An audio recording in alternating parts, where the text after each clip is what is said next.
is federal reimbursement money only. I just wanted to make sure that I was reading that That's correctly. correct, that's Annual. correct. And then I would be locked in for 4 more years. This goes along with, you know, getting our principals involved in having the students to really participate in the breakfast and in the lunch program through various means of, you know, incentives at high school, which we're not sure how effective that one is, but the others, you know. But you can see that there has been an increase, and this, you all remember, not this year, but last year, it was called the Universal program. But then this year, it became community eligibility option. We're doing the same thing, it was just a different title.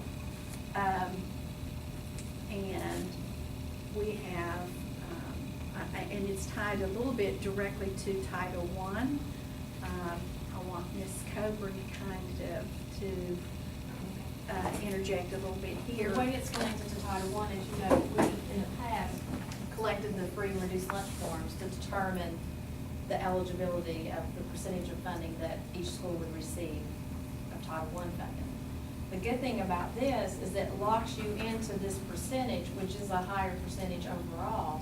And we've even been able to pick up another school that we can support with Title I based on their percentages. But you can reapply it next year if it's a better percentage. So like the first time we applied, this percentage was good. Well, this year the percentage is even better, so we want to reapply so that we can get the higher return. And so that's locked in for 4 years. Is that right, Angie? That's right.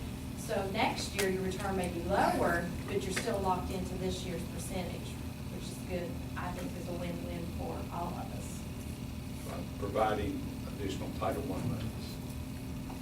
It could possibly, based on the fact that we have more students who are being deemed low income. And these numbers did allow you to get an increase in your title. Yes, You got to slight increase. pick up another school. Correct. Right. This all depends on Washington DC. Is that right? Huh? Yes. Well. This is a federal It's program. federal, mm-hmm. And they choose which communities in the state are eligible by looking at the overall poverty across our states. So, you know, all districts don't qualify for this, and all towns within the district don't qualify for it. It has a lot to do with your poverty rate. There's only a handful of states that's actually doing this as well, right? Right. The one first to take advantage of it. We just don't want to get sequestered, you No, understand? we don't. We don't want to. So it's a pretty sure thing that we would get this, you think? I would, Oh, yes, Yeah. yes, if we reapply, we will get it. by reapplying, you're going to increase your percentage of return as compared to this year to next school year. Sounds like we It's should a good reapply. That's big an Einstein. No, Y'all, any more questions? Anything else you, I'm sorry, Bridget, you- No, I was just gonna have, because I know Bertie's gonna explain this other pay for, that goes along with what Okay. Angie's, You'll do that now? Everyone, now? no, you wanna go ahead and do that? Yeah, now, Bertie said it. Down here. Of course, you know, fiscal year 12 is when we went totally free, and that's what this is gonna show you. It's gonna compare fiscal year 11 to 12. So the top part, and I want you to look at item A, centralized billing. So in 11, we were doing centralized billing, which was a lot of manual labor on our end. We no longer do in fiscal year 12. You know, just in-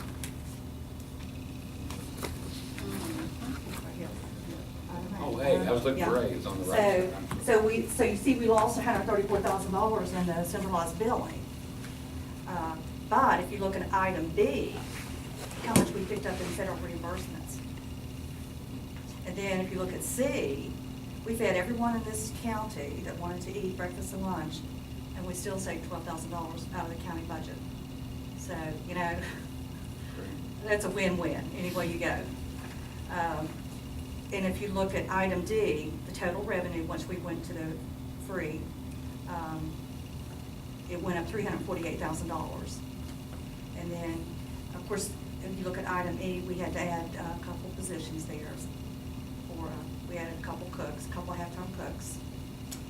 F, that's just sub people. They were up. Subs are going to fluctuate up and down. And of course, G's up. Workers' comp, you know, workers' comp situation, it was up. Repairs were down quite a bit. That's a number that's going to fluctuate as age. I's postage, we don't have all those postage expenditures anymore. J, you can look at our milk went up by $90,000 when we went to the free. Food went up by $186,000, and then the non-food supplies went up by $14,000. So even with all those increases, our expenses went up $348,000, revenue went up $348,000, so we're still $1,000 to the good. Plus, you know, $12,000 that I didn't have to throw in out of the county budget. So, you know, I think it's a wonderful program. Anytime you feed these children breakfast and lunch and still save the county money, I think it's a wonderful program. And then I still have to say, you know, everybody has to make sure those children are participating and at school. You know, we gotta get them in school, because every time that child's not in school, we're losing money in the food service program. Of course, they're losing education, and we just really, really, really need to work on those two issues.